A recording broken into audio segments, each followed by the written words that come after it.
حضرت ساڑھے کبیر آلے کے اندر ایک بندہ بدائے وہ جیڑے ہی پرو گرام تے بہتا ہے نا لوگن وعدہ ہے انہوں بولو ہکو سوال کرو. بھئی صحابہ نے حضور نو کے سمجھ کے دفن فرمایا جتھے ہی وجہ ایو سوال لوگاں دے ذہن دے اندر پا کے آندا ہے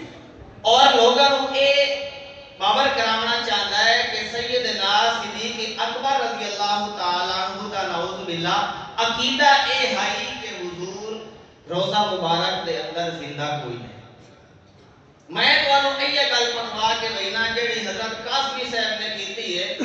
وہ جیلے مجمع دے وچ اے گل کرے نا انہوں بولو ایو ہکو سوال کرو صدیق اکبر نے کہ سمجھ کے وصیت کی بے شک پتہ ہی سوال کرو بھئی صدیق اکبر کا کیا عقیدہ اے ہے حضور روزے دے اندر نہیں سنتے. اگر حضور روزے دے اندر نہیں سنتے صدیق اکبر نے وصیت کیتی کیوں ہے صحابہ نے وصیت تے عمل کیوں کیتا ہے. بہرحال ساڈا اہل سنت والجماعت کا عقیدہ ہے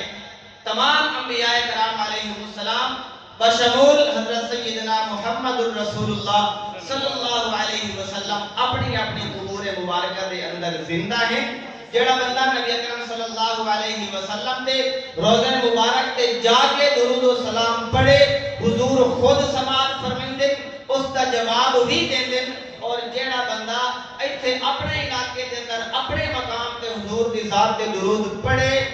فرشتے لائے کے ویندے نبی اکرم صلی اللہ علیہ وسلم دی خدمت اقدس کے اندر بطور ہدیہ پیش کریں.